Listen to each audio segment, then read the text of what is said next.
Why do stores with 7 flows make more money than stores with 15 flows? Quality beats quantity every single time. So, I analyzed 200 Klaviyo accounts last year and the results were shocking. Hi there, my name is Jip and I'm the CEO and founder of Ecomflows, where we've generated over $150 million in revenue for our clients. And today we're going to talk about the following topics. So first, we're going to take a look at the problem with too many flows. Then we're going to take a look at the data, 7 flows versus 15 flows. And third, the 5 to 7 flows that actually matter. And fourth is how to simplify your Klaviyo account. More flows equals more emails. And more emails equals less engagement. And less engagement equals less money. And this is the cycle that actually kills email channels. So the problem with too many flows: overlap, diluted messaging, maintenance, nightmare. Here's what happens when you have too many flows. First of all, number one, flows trigger simultaneously, overwhelming the customers. So if you think about it, as someone abandons their cart, they also browse a product, and they're also due for a Winback email. Suddenly, they're getting 3 emails in 1 hour at the same store. That's not a strategy, that's just spam. And then if we're going to take a look at number 2, is diluted messaging creates confusion. When every flow is sending a different message, your brand voice gets lost. So one flow says, buy now, the other one says, hey, we miss you, and the other one says, check out, this is a new product. The customer literally has no idea what you actually want them to do. Number 3, 15 flows require constant maintenance. Every flow needs to be monitored, optimized, updated. That's 15 flows to check, 15 flows to fix when something breaks. Most stores set them up and never touch them again. Number 4, most stores set and forget outdated content. So you built a flow 6 months ago for a product that doesn't exist anymore, but it's still running, still sending emails, still confusing the customers. This is why more flows actually hurt you if you don't maintain it well. I analyzed 200 Klaviyo accounts last year and the results were shocking. Let me show you the data. So the data, 7 flows versus 15 flows. A couple of stats summarized by the accounts analyzed, and the difference is massive. So stores with 7 flows. There you can see the revenue per recipient, $1.32. Open rate, 37%. Unsubscribe rate 0.8%. And then if we're going to take a look at the other side, there you can see stores with 15 flows. There you can see the revenue per recipient is 92 cents, the open rate is 28%, and also the unsubscribe rate is 1.7%.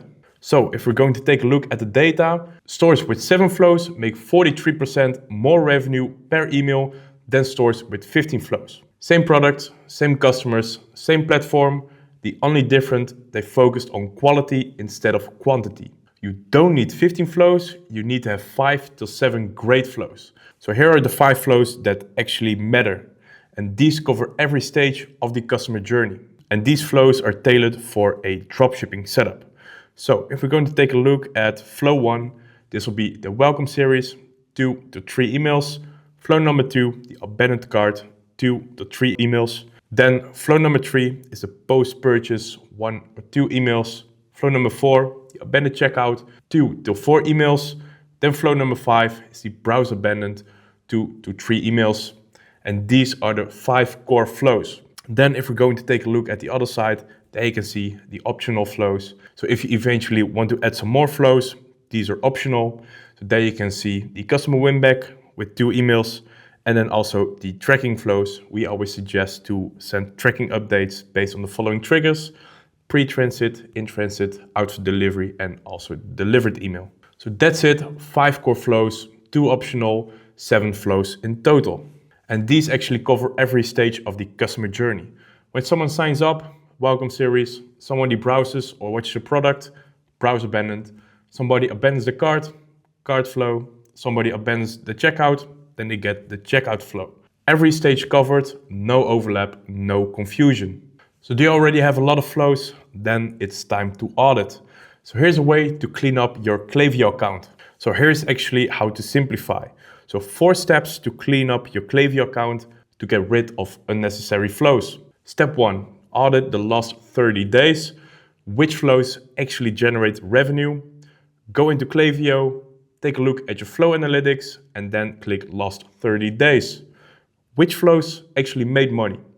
If a flow generated €0 or dollars in the last 30 days, then make sure to turn it off. So step number 2, turn off flows under 15% open rate.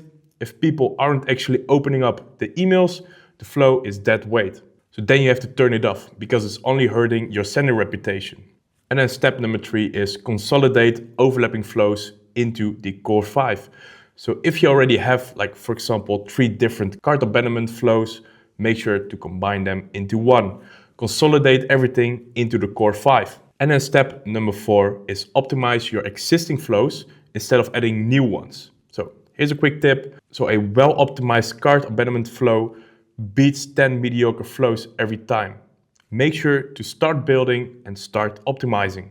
So here's a quick recap. So flow overlap creates email fatigue and also more unsubscribers. Quality beats quantity in email automation. Focus on optimizing the 5 core flows and not building new ones. 7 great flows will always beat 15 mediocre flows. So stop adding more flows and start optimizing. So my name is Jip and I'm the founder and CEO of Ecomflows, where we've generated over $150 million in revenue for our clients. So if you want to stay in contact, you can simply send me a message on the number listed below. Or if you prefer email, you can always reach out at hello@ecomflows.io. Or if you want to follow me on X, search for Tip from Jip, and I hope to welcome you soon at Ecomflows.